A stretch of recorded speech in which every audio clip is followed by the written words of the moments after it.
You might think Soviet T-34 tanks were unbeatable. You'd be wrong. In the final months of the war, German militias developed a weapon that terrified tank crews, could destroy a vehicle instantly, and turned ordinary old men or teenagers into opponents more dangerous than trained soldiers.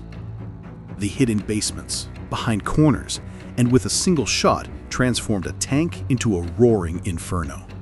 But this was only the tip of the iceberg.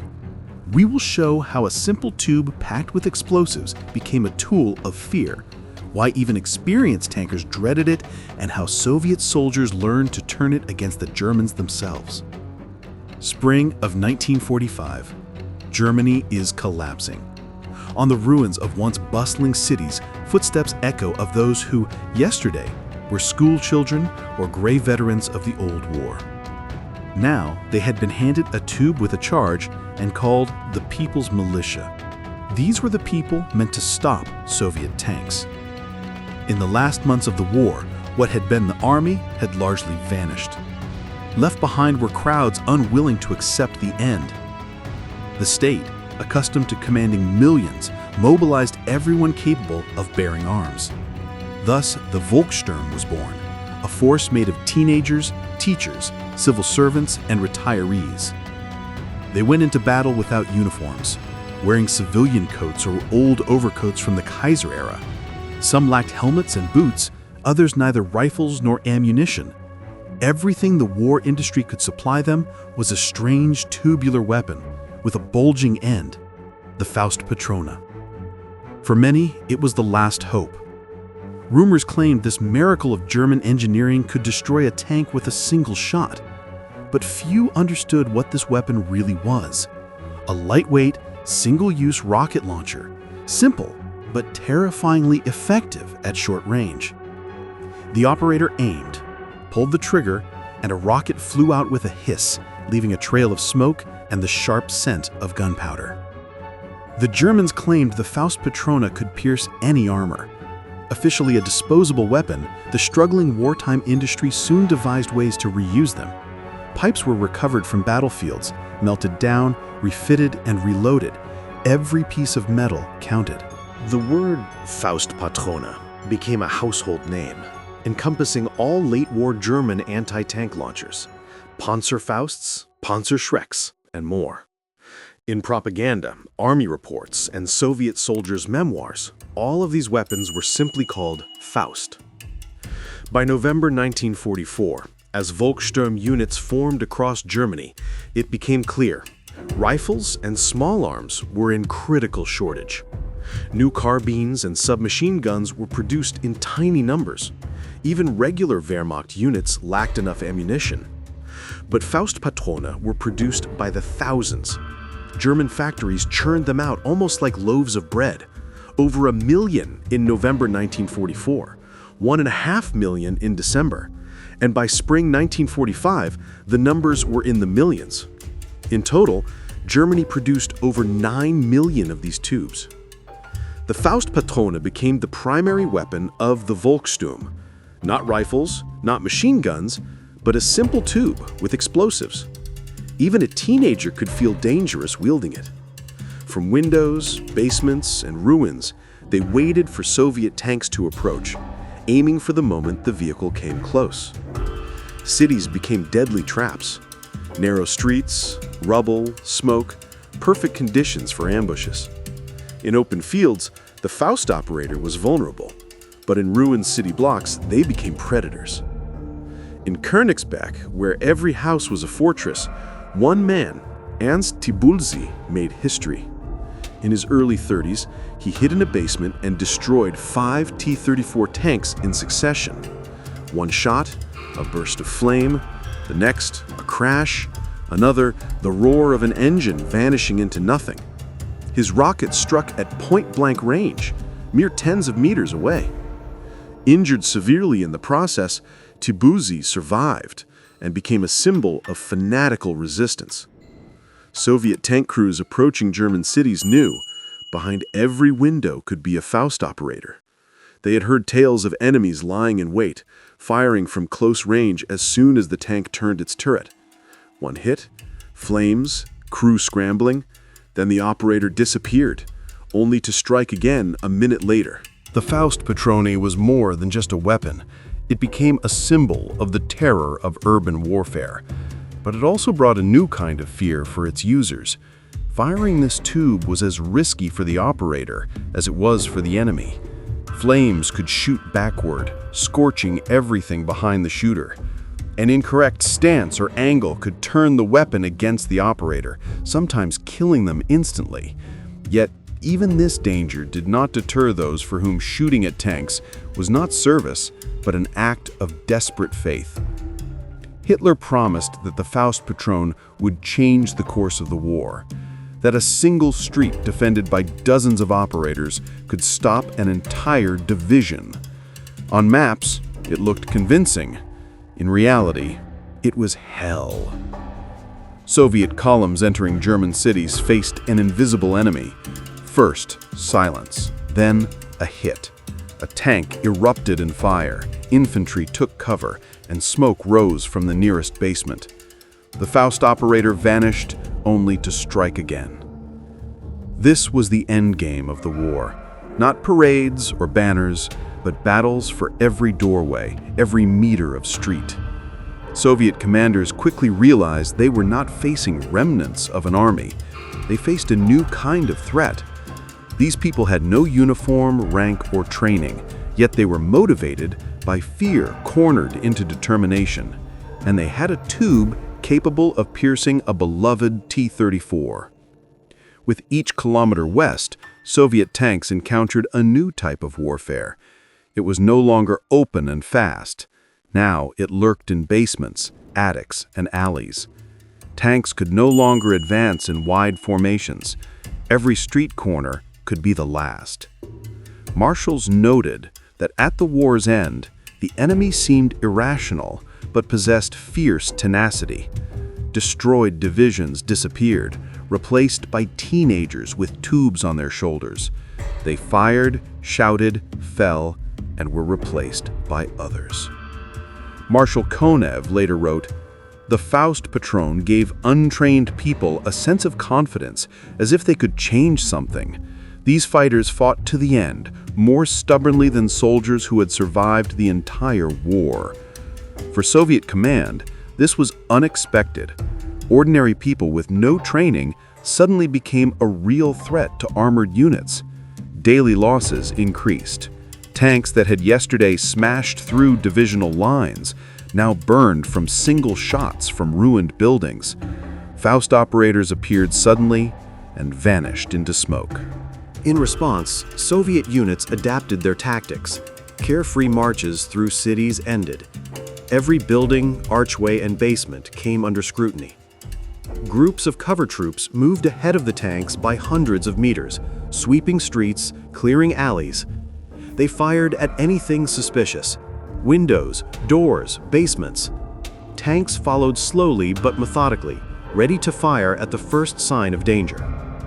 This was a new tactic, born not in headquarters, but in the streets of German cities.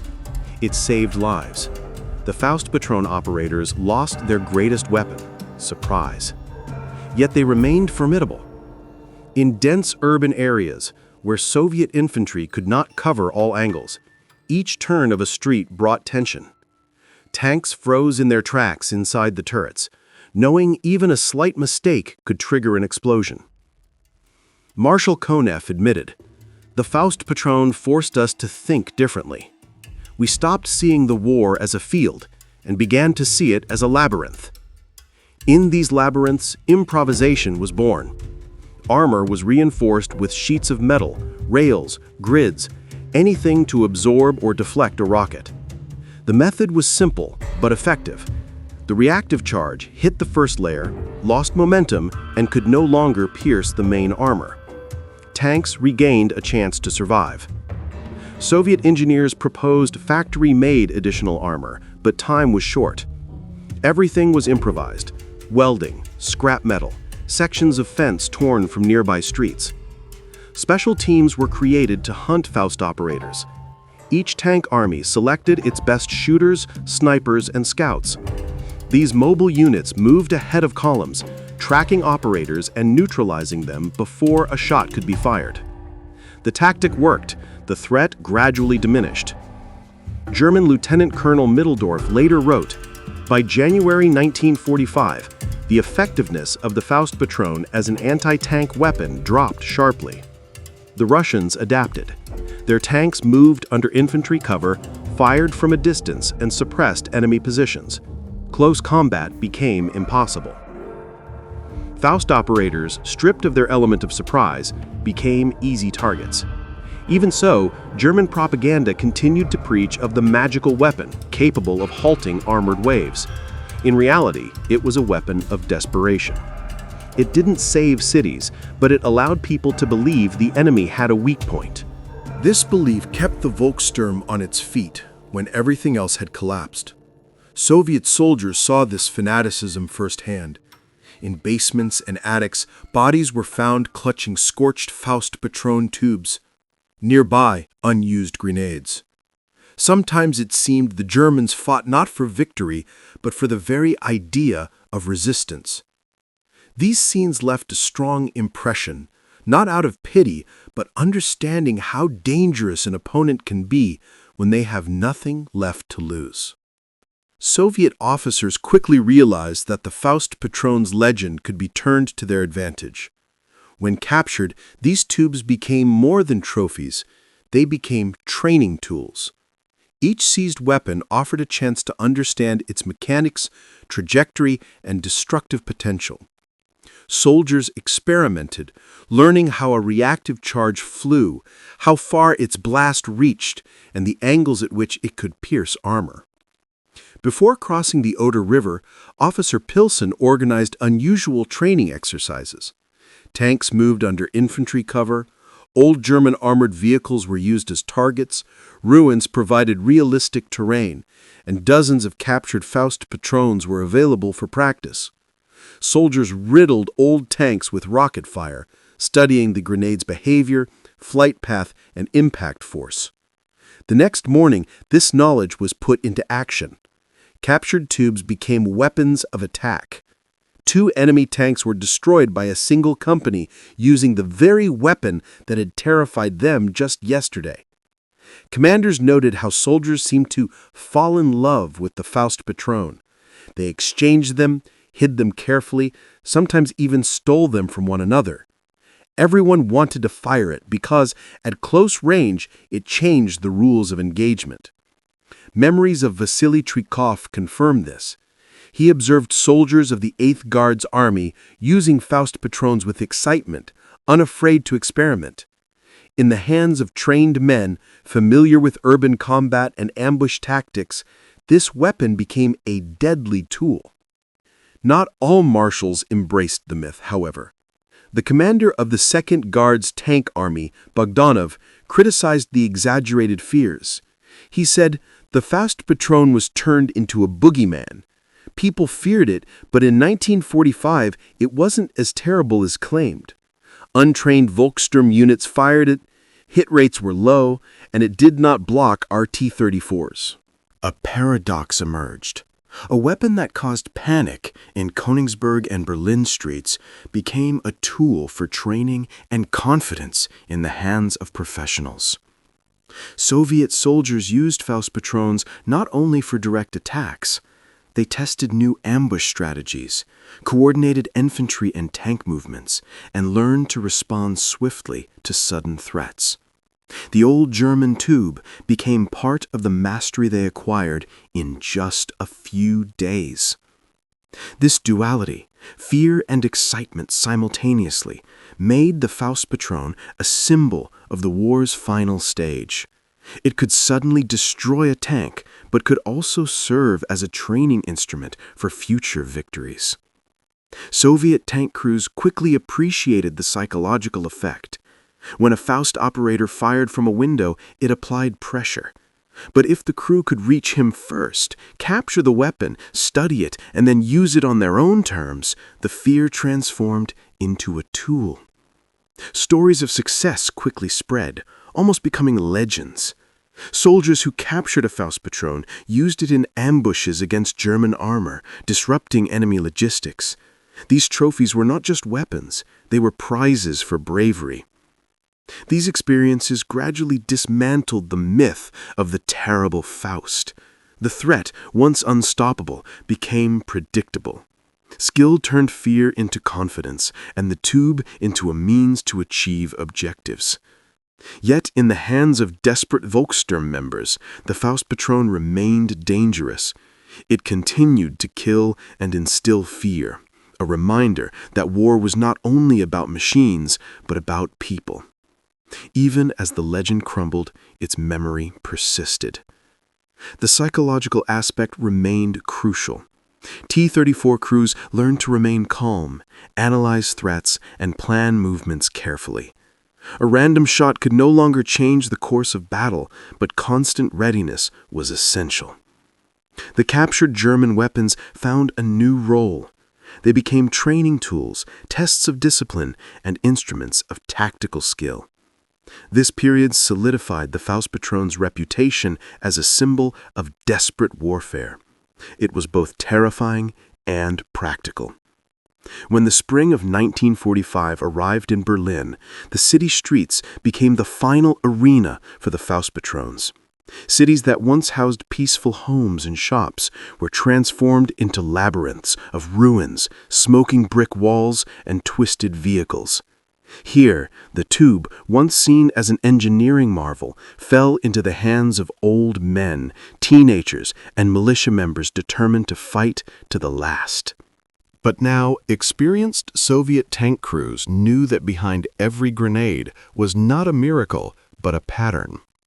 Ambush schemes, basements, alleyways, and improvised armor neutralized much of the weapon's surprise. The Faustpatrone was no longer an unpredictable nightmare. Nevertheless, its role could not be underestimated. It remained a tool of psychological pressure.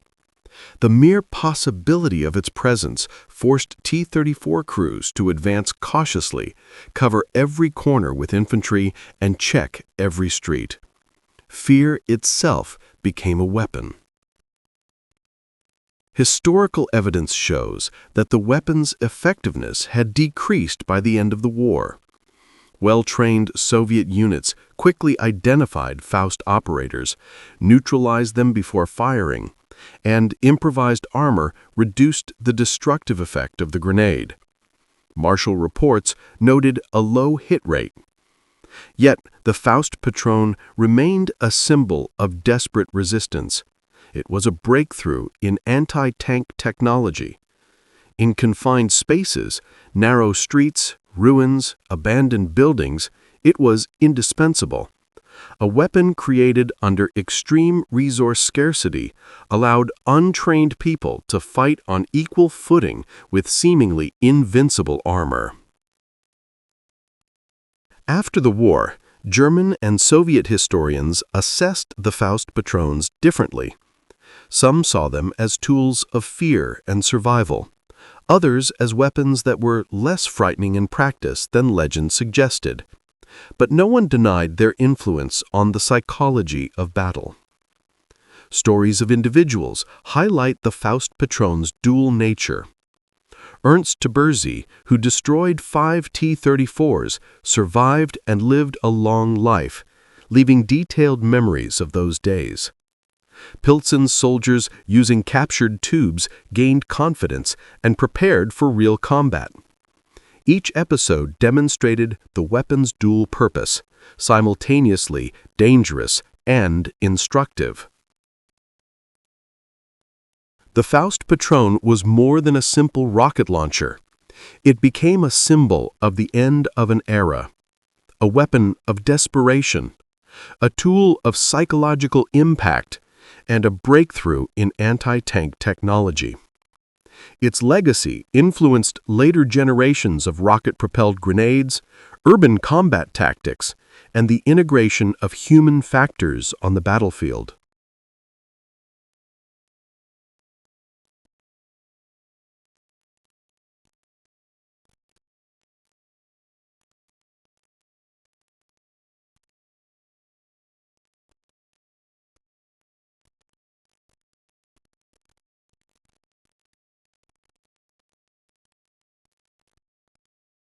Thus, the Faustpatrone entered history as a weapon that both frightened and educated, destroyed and created experience.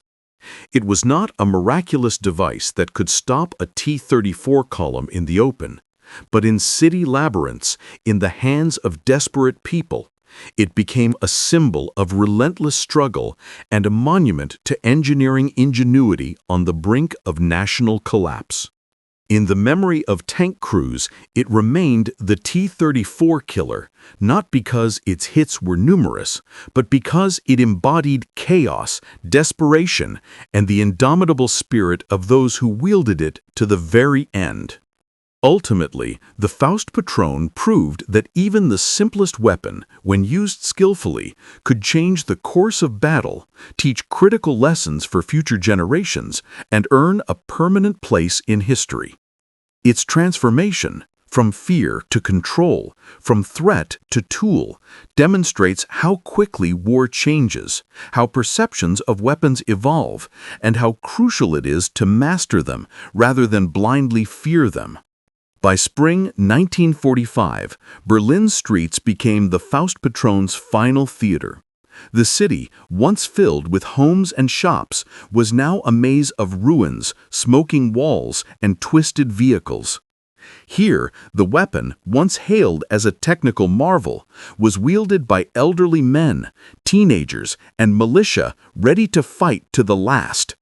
Experienced Soviet tank crews now understood that each grenade represented not chaos but a calculated threat. Ambush patterns, basement positions, alleyways, and improvised armor minimized its element of surprise. The Faustpatrone was no longer an unpredictable terror. Nevertheless, it continued to apply psychological pressure.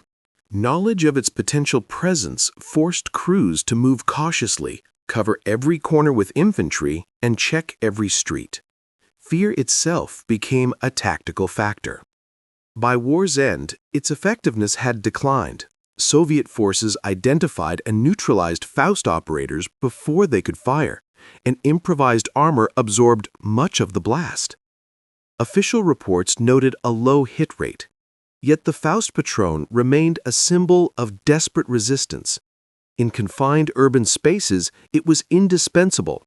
Created under extreme scarcity, it allowed untrained individuals to confront seemingly invincible armor. After the war, historians debated its significance. Germans and Soviets assessed it differently. Some saw it as a tool of fear and survival, others as less effective than the legend suggested. But all agreed on its psychological and tactical impact. The Faustpatrone's story reveals the complex relationship between weapons, human ingenuity, and psychological warfare. It was not merely a tool of destruction, but a means of training, empowerment, and adaptation. Its legacy shaped post-war military thinking, emphasizing that fear can be a weapon, and skill can transform danger into advantage. Even as the war ended, the memory of the Faustpatrone lived on. For Soviet tank crews, each captured tube, each urban engagement, and each lesson learned became part of a collective knowledge that would influence future battles.